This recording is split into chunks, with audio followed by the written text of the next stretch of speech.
Hi everyone, so today I'm going to be answering some questions that some people have been asking me. I'm happy to answer questions, and I often get lots of questions, a lot, because people don't know about anything about spinal injuries, wheelchairs or anything like that. I didn't know anything before I got my spinal injury, so I'm happy to help, you know, expand people's knowledge on these things.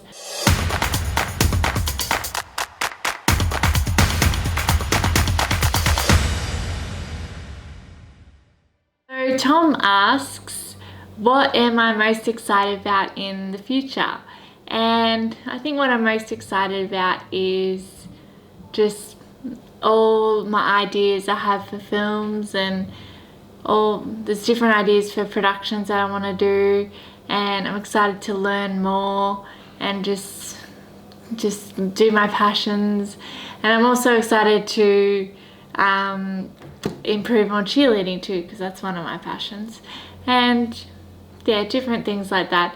I'm not really sure what my future holds, but I'm excited to keep doing all the things I love doing. So Naomi sent in the question asking how long it took me to get the strength to use my wheelchair, and if I have any trouble with it and things like that. And it took me a little while but not because of arm strength, because of balance to get into the wheelchair. Because I'm paralysed from up here, at first, when I was first sitting up, after spending like a month or two in bed, I kept falling all over the place. So I had to be in a power wheelchair and be tilted back. But then eventually I got my balance and stronger, I could get into the manual wheelchair. And I do wheelchair skills with Kirsty every week, and she teaches me how to use my wheelchair best in the community, just because going over bumps causes spasms, so I have to do wheelies and crossing the road and going up and down stairs and going down gutters and different things like that is lots of fun. So I'm improving in learning how to use my wheelchair out in the real world. Carly asks if people act differently around me since my accident. And well, when I first was in hospital, I did notice some of my friends were a bit scared to see me, but once they saw me and talked to me, they realized that I was still me. And my family, they're a bit more nervous about me than they used to, which is understandable, what they went through seeing me at my worst. And strangers, they sometimes don't know how to act or don't know where to look. Some are extra nice, some, yeah, everyone's different. I've noticed kids are the best. They're always very curious, and they aren't afraid to ask questions, and I like that. A lot of people ask me how I'm so positive and happy because I'm a pretty happy, positive person. I love life, and I think a big contributing factor is that the support I have. I have so many friends and family who are there for me, who stay in contact with me, are there for me if I need. I remember in hospital, I had visitors every day. I only had 4 days without visitors. I'm so lucky, and they really help. I think having good friends and family, being supportive people there for you, definitely helps. But I also get sad and upset like everyone else. Like, for example, last week, I don't know if people noticed, but I didn't do a video because I had a tough week, so I wasn't in the right mind frame. I thought I needed to take a week for myself, so I was a bit upset.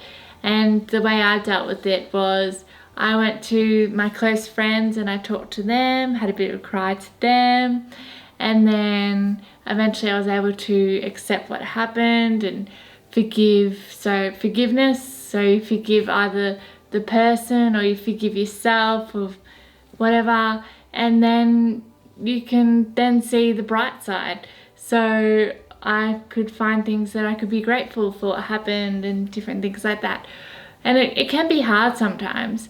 For example, my injury, I can see the bright side and the grateful things I'm grateful from that happening. It doesn't outweigh what happened. I mean, it's a pretty life-changing thing, but there's things I'm grateful for. The people I've met. I've made some amazing friends, which I wouldn't have met if this didn't happen. So I'm grateful that I got to meet them. And I'm grateful I've learnt so much more about disability and people with spinal injuries. And now I have a new perspective, and the things I want to do in life is change people's perspective of people with disabilities. So I'm grateful that I now have learnt that, and that I feel like I have a new purpose, and because that's what I want to do, you know, I want to make films about that and different things like that. So I think being grateful and seeing the bright side of the things, it's hard to do sometimes, but I think it's what makes me so positive and happy all the time, because yeah, I'm grateful for my life. So Heidi asks, would I try wheelchair yoga? Yes, I would try wheelchair yoga. I'm up to give anything a go. It'll be fun. Not sure how it would go, but I'll try it. My friend Marnie asked me, she said, nothing off limits, hey? And I said, yep, because nothing was off limits. And of course, she was the one that asked about sex. But I know you're all thinking it. You're all wondering, you're all wanting to ask it, so she was the one that had the courage to ask it. First of all, I can still get pregnant and have babies. I just need to have a cesarean. And I can still have sex. I am female, so that makes it easier for me to have sex than males. There's some complications with males having sex. But for me, I haven't had sex yet, so I can't really... Well, I've had sex, but not since I've had a spinal injury. So I can't really say from experience what it's like. People have talked to me and they said, and I've read studies and stuff like that, and people they're saying you can still have an orgasm, but even if you're complete or incomplete, it just takes a little bit longer. It has to be a bit different. Maybe you need more attention above your injury. It's just everyone's different, but you can still have enjoyable sex. So Veronica asks, what's the best things that's happened since my accident? And I actually struggled a little bit with this question, because I've had a lot of great things happen and I've done a lot of great things, fun things. So like things like the film festival, my cheerleading competition. So I don't really know what the best thing is. Yeah, sorry, I can't answer that question, Veronica. So old mate asks if my injury stopped me from doing anything I wanted to do beforehand. And I try and focus on the things I can do, and I can do anything and things like that. But the truth is I can't do anything, and does it stop me from doing things that I wanted to do beforehand? Yes. The main thing being netball. I loved netball so much. The best feeling in the world was when you're playing. I was in defending position and I would intercept a ball out of nowhere. No one would see me coming, and just hear the crowd, and the ball would then go down the court and would get a goal. That was the best feeling, and I miss that so much. I do really miss netball, and I try not to think about it because it upsets me. And I know that my friends, they've asked if I could go watch a netball game, but I haven't been able to because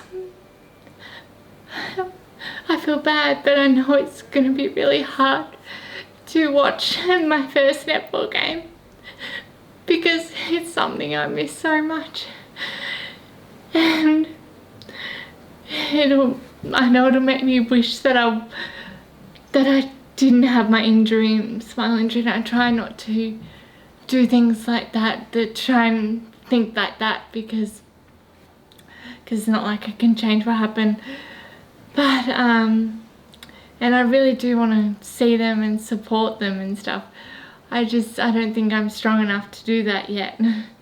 I think one day when I find another sport that I can play in my wheelchair that gives me the same feelings that netball did, then I'll be able to. Well, I'm trying. I'm playing tennis and basketball, and none of them have been able to give me that feeling yet.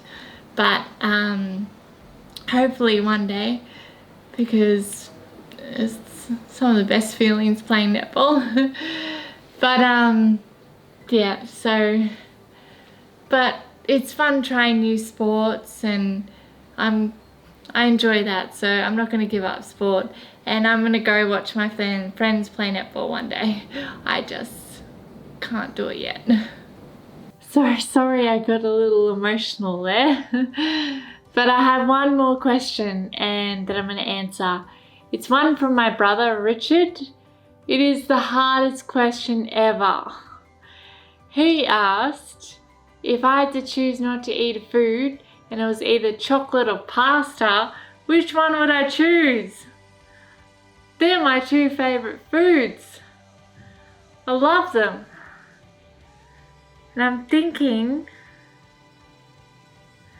maybe I would choose to not ever eat pasta again, because I can have risotto. I like risotto. It's not the same as pasta, but at least it still tastes good. Chocolate substitutes I haven't come across a good one. So yeah, Richard, thank you for that question. And thank you guys for watching this video and asking all your questions. Sorry if I didn't answer your question. There's quite a few, and this is already a long enough video. I'll answer it in another video, which if any of you guys have any more questions, comment them below and I'll answer them again one day. And if you like this video and you want to see more of these videos, give a thumbs up so I know, and subscribe to keep updated with all my other videos that I'm doing. I've got a few coming. So thanks.